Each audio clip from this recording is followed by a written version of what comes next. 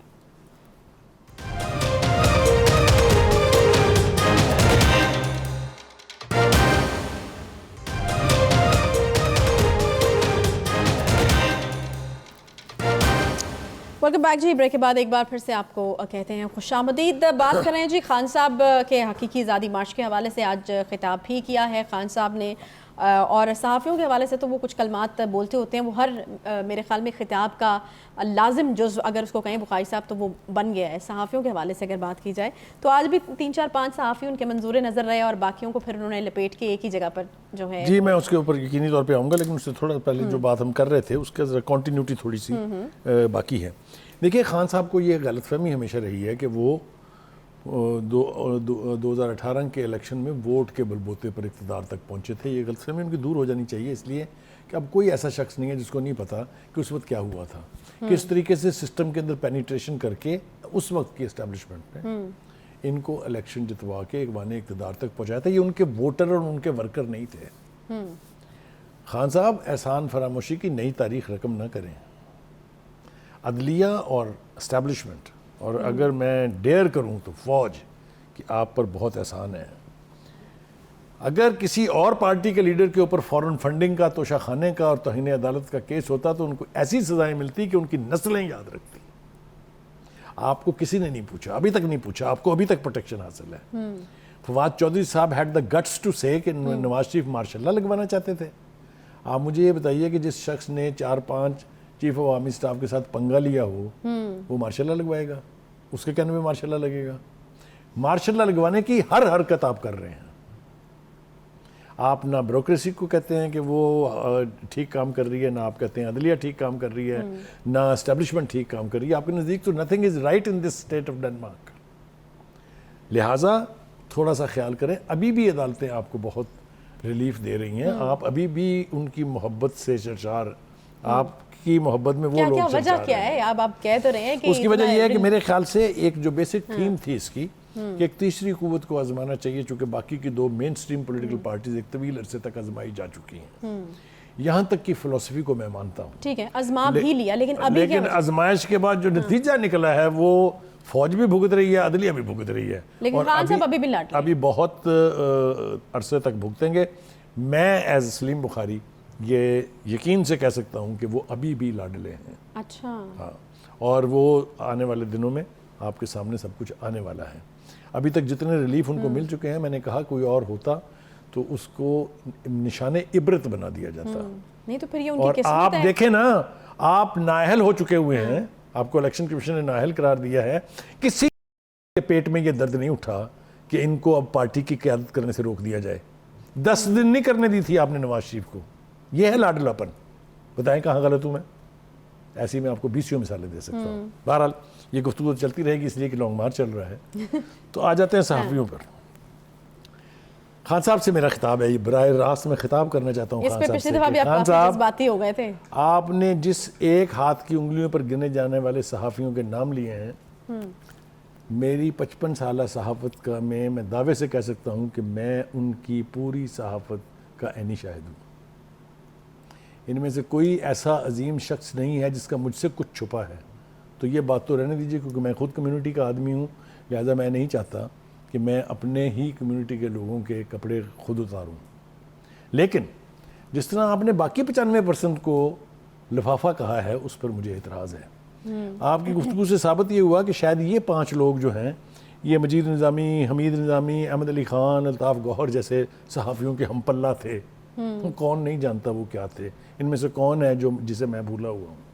تو ایک تو خدا کے واسطے اپنے ہاتھ کی سختی کو تھوڑا سا ذرا نرم کیجئے, کیونکہ میڈیا کی آپ ڈارلنگ رہے ہیں.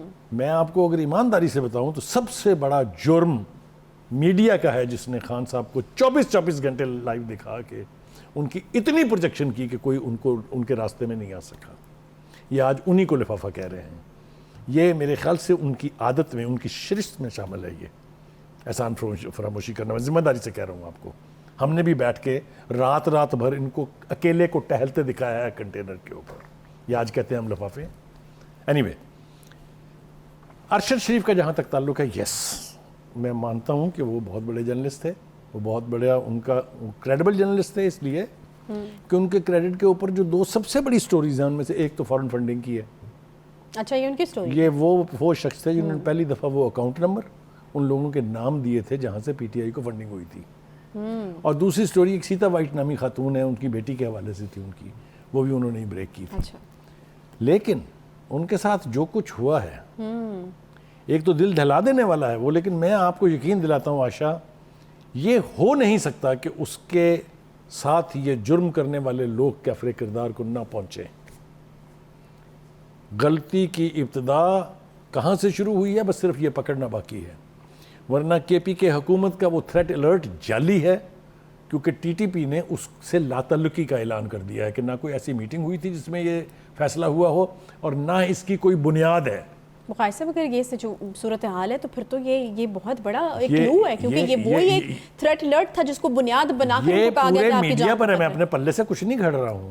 یہ دس آل از رپورٹڈ. دوسری بات پھر یہ ہے کہ ہمیں ایک ہی سانس میں 2 باتیں بتائی جا رہی ہیں. ایک تو یہ کہ وہ ملک سے جانا نہیں چاہتے تھے. یہ پی ٹی آئی کے عمران خان سمیت کو کم از کم درجن بھر لوگوں نے کہا ہے وہ نہیں جانا چاہتے, وہ پرسنلی خود نہیں جانا چاہتے تھے. لیکن پھر عمران خان صاحب نے کہا, 1 سے زیادہ مرتبہ میں نے بھیجا انہیں. میں نے پہلی دفعہ کہا آپ چلے جائیں, آپ کو تھریٹ ہے, وہ نہیں گئے. پھر میں نے ان کو دوسری دفعہ کہا کہ آپ جائیں, اور میرے کہنے پر, میرے مجبور کرنے پہ وہ گئے باہر. یہ دوسرا کلو ہے. اور تیسرا کلو یہ ہے کہ اگر حکومت اس حوالے سے ڈیفینسو پر ہوتی, وہ یہ کہتی نہیں جی ان کے ساتھ تو کوئی تشدد نہیں ہوا, جی نہیں ان کو تو قتل بھی نہیں کیا گیا. حکومت بمانگے دہل کہہ رہی ہے کہ ہی از مرڈرڈ, کولڈ بلڈڈ مرڈر. اور if Rana Sanayullah is to be believed, وہ یہ کہہ رہے ہیں ہمارے پاس بہت سارے واضح ثبوت ہمارے ہاتھ لگ گئے ہیں. اچھا, کچھ مزید ہم کوشش کر رہے ہیں کہ مل جائیں. جو بھی اس میں ملوث ہے وہ بہت جلد سر عام آپ کو نظر آئے گا. اور یہ پھندا کس کے گلے میں ڈلے گا, ابھی تو لوگ بڑھ بڑھ کے باتیں کر رہے ہیں نا, دعوے کر رہے ہیں. تو بخاری صاحب کیوں ان کی فیملی کو کیوں نہیں لیا جا رہا ہے اعتماد میں؟ بیکاز ان کا تو بالکل بہت عدم اعتماد ہے. وہ کہہ رہے ہیں کہ ہمیں کہیں سے امید نہیں ہے. اگر اس طرح کی کوئی تحقیقات ہو رہی ہیں, رانا ثناء اللہ صاحب جو ہیں ان کی ٹیمیں ہیں, کمیٹی بھی ہم دیکھ رہے ہیں کہ بنی ہوئی ہے, تو ان کو کیوں اعتماد میں نہیں لیا جا رہا؟ وہ تو بہت زیادہ ہوپلیس ہیں اس چیز کو لے کر کے, اور جس طرح کہ ان کی پوسٹ مارٹم رپورٹ جو ہے وہ بھی نہیں ان کو دی جا رہی. گزارش یہ ہے کہ وہ آج کل ہماری بہت دلی ہمدردیاں ان کے ساتھ ہیں. ان کے بیٹے کے ساتھ اتنا بڑا ظلم ہوا ہے, لیکن وہ کن کے انفلوئنس میں ہیں اور کن کے کہنے پر کیا بیانات دے رہی ہیں وہ اپنی جگہ ہے, ان کو حق حاصل ہے وہ جو بھی کہیں, اس لیے کہ وہ مظلوم ہیں اور ان کے بیٹے کے ساتھ یہ زیادتی ہوئی ہے. لیکن پہلا الزام یہ تھا کہ جی ہمیں پوسٹ مارٹم رپورٹ نہیں دی جا رہی. آپ کے سامنے ہے کہ پیمز جو ہے ہاسپٹل, اس کے اس ڈائریکٹر نے جو انچارج ہے پوسٹ مارٹم کا, اس نے کہا ان کی فیملی نے ہم سے اب تک رابطہ نہیں کیا. اور ایک بات اور یاد رکھیں, قانون کے مطابق ہسپتال کبھی بھی وارثین کو نہیں دیتا رپورٹ, انہوں نے وہ کہا ہے کہ رپورٹ اب دے گا عدالت سے اس تھانے کو جہاں سے ان کے پاس وہ لاش بھیجی گئی ہے, جہاں سے ان کو پوسٹ مارٹم کے لیے درخواست کی گئی, ان کی اور وہ فیملی یہ کہہ کہتے رہی ہیں ہے, کہ ہم نے ان کو دے دی تھی. نہیں ان کی فیملی کہہ رہی ہے کہ وہ کہہ رہے ہیں کہ ڈیتھ سرٹیفکیٹ آپ تھانے سے لیں اور یہ رپورٹ جو ہے وہ آپ کو عدالت سے وہ تو انہوں نے کہا نہیں, عدالت بھی نہیں, انہوں نے کل کے اپنے اسٹیٹمنٹ میں کہا تھا کہ آپ ہم سے رابطہ کریں ہم آپ کو دے دیتے ہیں. اچھا, یہ بھی کہا گیا, لیکن اس کو جس طرح سے ایکسپلائٹ کرنے کی کوشش کی جا رہی ہے, میں یہاں ایک صحافی کی حیثیت سے دو باتیں بالکل واضح کرنا چاہتا ہوں. اگر حکومت اس میں ملوث ہے تو اس کی پردہ پوشی بھی نہیں ہونی چاہیے, اس میں کوئی اور اگر ملوث ہے اس کی پردہ پوشی بھی نہیں ہونی چاہیے. صحافت کا اس ملک کی تقاضا ہے کہ ہمارے ساتھی کے ساتھ ہونے والا یہ کولڈ بلڈڈ ایٹیچیوڈ جو ہے, جو مرڈر ہے, اس کے تمام کردار جو ہیں وہ کیفر کردار کو پہنچنے چاہیے. اس کے بغیر یہ معاملہ حل ہونے والا نہیں ہے. تو بقائی صاحب کوئی حکومتی سطح کے اوپر احتجاج کیا جا رہا ہے کینین پولیس سے, کیونکہ رانا ثناء اللہ نے کہا ہے کہ کینین پولیس جو ہے اب وہ نہیں جو ہے وہ ساتھ دے رہی ان کا, یا پھر نہیں کوئی بھی تعاون نہیں کیا جا رہا. تو میرے خیال میں حکومتی سطح پر یہ احتجاج تو کرنا بنتا ہے کہ آپ کی پولیس جو ہے وہ تعاون نہیں کر رہی ہے, اور اس چیز کو جو ہے وہ اٹھایا جائے حکومت کے ساتھ. I have more than one reason to believe کہ کینیا کی پولیس اس میں ملوث ہے. اچھا, اس لیے کہ یہ وہاں پرووربیل سیئنگ ہے کہ canyon police will kill a person for $200. یہ وہاں کے بارے میں روایتاً کہا جاتا ہے. اچھا, اور یہی وجہ ہے کہ وہ اس کے ثبوت فراہم کرنے پر آمادہ نہیں ہے. نہیں تو گورنمنٹ کا کوئی کنٹرول نہیں ہے. اگر حکومتی سطح پر ہم کینیا کی حکومت کے ساتھ احتجاج ریکارڈ کرائیں گے تو ان کے بس کی نہیں ہے وہ. It's a wild society.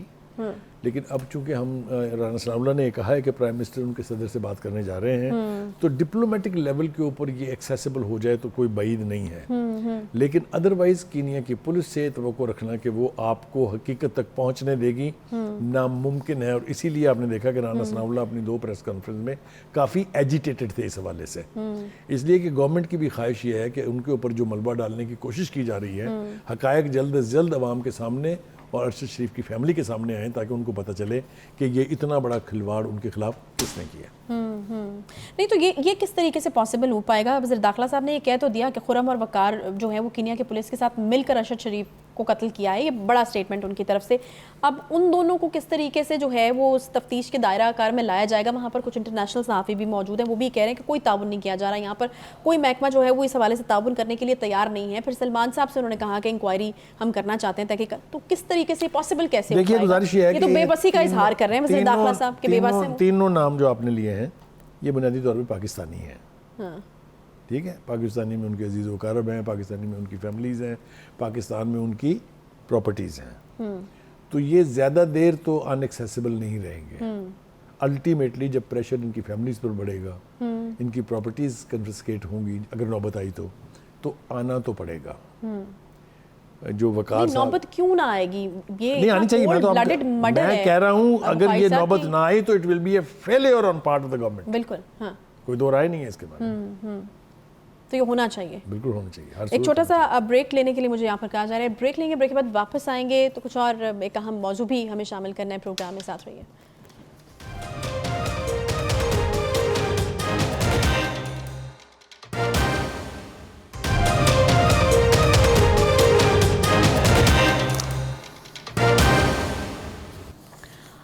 Welcome back. Break کے بعد آپ کو خوش آمدید کہتے ہیں, اور بات کرنی ہے پروگرام کے اس حصے میں ہمیں ایک بل کے حوالے سے جو کہ جماعت اسلامی کے رکن مولانا عبدالاکبر چترالی صاحب نے پیش کیا ہے. اور بل ہے جی اس چیز کے اوپر کہ 2 سے زائد نشستوں پر الیکشن لڑنے کے خلاف جو ہے یہ بل پیش کیا گیا ہے کہ 2 سے زائد نشستوں پر الیکشن لڑنا جو ہے اس کی اجازت نہیں ہونی چاہیے. اور یقیناً آپ کو یاد ہوگا کہ پی ٹی آئی کے جو چیئرمین ہیں عمران خان صاحب, انہوں نے بیک وقت 7 نشستوں سے انتخابات لڑا تھا. کہا جاتا ہے کہ ایک اچھا خاصا موٹا خرچہ جو ہے وہ آتا ہے ایک حلقے سے الیکشن لڑنے پر. تو قومی خزانہ جبکہ ہماری فائنینشیل صورتحال سب کے سامنے ہے, اتنا بوجھ آخر کیوں ڈالا جائے؟ تو میری دانست کے مطابق تو یہ بل جو ہے وہ کافی لاجیکل ہے. بخاری صاحب آپ کیا کہیں گے اس حوالے سے؟ میرے خیال سے یہ آپ نے صحیح سمت میں اشارہ کیا ہے کہ یہ ایسا ہونا چاہیے. اور میں کریڈٹ دیتا ہوں کہ کم از کم جماعت اسلامی کو اتنی توفیق ہوئی کہ ان کے ایک جو رکن ہیں وہ انہوں نے یہ بل جو ہے یہ پیش کر دیا ہے. اس میں 2 بنیادی نقطے جو ہیں وہ قابل غور ہیں. ایک تو یہ ہے کہ آپ جب 2 سے زیادہ یا 1 سے زیادہ سیٹوں پر الیکشن لڑ رہے ہوتے ہیں تو آپ یا تو شیکی ہیں کہ آپ کو یہ پتہ نہیں ہے کہ میں پتہ نہیں کامیاب ہوں گا کہ نہیں ہوں گا، لہٰذا 1 سے زیادہ سیٹوں پہ لڑوں گا. یہ لاجیکل بات ہے، یہ بالکل پھینکنے والی بات نہیں ہے. دوسری بات یہ ہے کہ آپ کو یہ یقین ہو کہ ان سیٹوں پہ اور کوئی نہیں جیت سکتا، میں ہی جیتوں گا. اچھا تو پھر اسمبلی کی تو 342 سیٹیں ہیں، تو پھر آپ 342 سیٹوں میں الیکشن لڑیں، آپ لڑیں، سب پہ جیتیں، پھر سب پہ اپنے امیدوار کھڑے کریں. یہ آپ کون ہیں؟ یہ آپ کو پتہ ہے کون ہے جو 7 سیٹوں سے الیکشن لڑتے ہیں. تو یہ لاجک کو ڈیفیٹ کرتی ہے یہ بات، آپ کے اپنے پارٹی کے دیگر الیکٹیبلز کو انڈرمائن کرتی ہے یہ بات. آپ نے ایک دفعہ تو ثابت کر دیا، آپ نے اس سے پہلے بھی 2018 کے الیکشن میں بھی آپ 1 سے زیادہ جگہ سے جیتے تھے، لیکن وہ خیال غلط تو نہیں تھا. 4 جگہ تھے. نہیں بخاری صاحب، وہ خیال غلط تو نہیں تھا. ملتان والی نشست آپ نے چھوڑی تھی نا، مطلب اس پہ آپ نے الیکشن نہیں لڑا تو وہ نہیں رہی. دیکھیں نا پھر اس کا مطلب کیا ہوا؟ اس کا مطلب یہ ہوا کہ رکھنی تو سیٹ ہے نا. باقی کہ میں بھی خان صاحب کی طرح کے اشارے کر رہا ہوں، اللہ مجھے ہدایت دے. میں کہنا یہ چاہ رہا ہوں کہ یہ لاجک کو ڈیفیٹ کرتی ہے بات کہ آپ اپنی پارٹی کے دیگر جو زعما ہیں یا جو دیگر لیڈرز ہیں ان پر آپ کو کانفیڈنس نہیں ہے. آپ دیکھیں پارٹی کا لیڈر جو ہے وہ انسپائرنگ پرسنالٹی ہوتا ہے، اس کا جو مینیفیسٹو ہے وہ گائیڈنگ لائٹ ہوتا ہے فار آل دیٹ. صحیح. یہی جو ہے میسج لے کے چلنا ہوتا ہے ہر آدمی نے جو کنٹیسٹ کر رہا اچھا وقت ہمارے پاس کام ہے، میں اس کے فائنینشیل اسپیکٹ کے اوپر بھی بات کرنا چاہتی ہوں کہ ہماری معیشت جو ہے اس وقت ایک کرائسس سے گزر رہی ہے، مشکل دور ہے. ایک سیٹ کے اوپر 2 کروڑ پتہ نہیں کتنے لاکھ کا میرے خیال سے فگر ہے کہ مجھے آپ نے 2 کروڑ 7 لاکھ بتایا تھا. 2 کروڑ 7 لاکھ روپے ایک سیٹ پہ خرچ آتا ہے. اگر آپ اس کے اوپر 2 دفعہ الیکشن لڑیں گے تو 5 کروڑ ہو جائے گا، اور اگر آپ 7 سیٹوں پہ لڑیں گے تو 35 کروڑ ہو جائے گا، اور اگر آپ 342 پہ لڑیں گے تو کیا ہوگا؟ میں نے کہنا یہ چاہ رہا ہوں کہ یہ وقت کا بھی ضیاع ہے کہ ایک ہی سیٹ کے اوپر الیکشن کمیشن 2 دفعہ الیکشن افورڈ نہیں کر سکتا. صحیح. دوسرا یہ ہے کہ یہ پارٹی کے مینیفیسٹو کی اسپرٹ میں نہیں ہے. آپ یہ سمجھتے ہیں کہ آپ کو پاپولر سپورٹ ہے اور آپ کے پاس وہ پاپولر لیڈرشپ ہے جو الیکٹیبل ہے، الیکٹ ہو کے اپنے مخالفین کو ڈیفیٹ کر کے اسمبلیوں میں آ سکتے ہیں، پھر آپ کو اتنی سیٹوں سے الیکشن لڑنے کی ضرورت نہیں ہے. تو میں یہ توقع کرتا ہوں کہ ہماری جو قومی اسمبلی ہے وہ اس بل کو پہلے پاس کرے گی اور پھر اس کے بعد سینٹ میں بھی یہ بل پاس ہوگا اور یہ قانون بن جائے گا تاکہ الیکشن کمیشن کی جو ایکسٹرا ایفرٹس ہیں ان کو بھی بچایا جا سکے، جو ایکسٹرا ایکسپینڈیچر آتا ہے اس کے اوپر. اور یہ صرف ایکسپینڈیچر الیکشن کمیشن کا نہیں آتا، پارٹی کا بھی آتا ہے، کیونکہ اس نے بھی وہاں پر دوبارہ پھر وہ سارا میلہ پھر سے جانا ہے، ووٹرز کو لے کے آنا ہے، ان کے لیے ٹینٹس لگانے ہیں، ان کے لیے کھانا دینا ہے، وہ سارے کا سارا پیرافینیلیا جو ہے the whole exercise has to be repeated unnecessarily. ٹھیک ہے، آپ نے ثابت کر دیا تھا 2018 میں، آپ نے اب ثابت کر دیا بائی الیکشن میں، آپ ہیں جی اب آگے مزید ثابت کرنے کی ضرورت موسٹ نہیں ہے. پاپولر لیڈر ہیں. کوئی میں نے تو اس پروگرام میں عائشہ بی مائی وٹنس، میں نے ہمیشہ کہا ہے کہ as of today you are the most popular leader with massive support. چلیں زبردستی. لہٰذا آپ کو تو رسک لینا چاہیے. اسی نوٹ پہ جو ہے مجھے کہا جا رہا ہے کہ ٹائم جو ہے وہ بالکل ختم ہو گیا، لیکن ملک کے وسیع تر مفاد میں، کیونکہ اس وقت ہم ایک کرائسس سے بھی گزر رہے ہیں، فائنینشیل کرائسس سے، تو بہتر یہی ہے کہ اس نشست پر الیکشن نہ لڑا جائے جو آپ نے رکھنی نہیں ہے. اس کے ساتھ ہی پروگرام کا وقت ختم ہوتا ہے. انشاءاللہ آپ سے کل ملاقات ہوگی. خیال رکھیے اپنا. اللہ حافظ.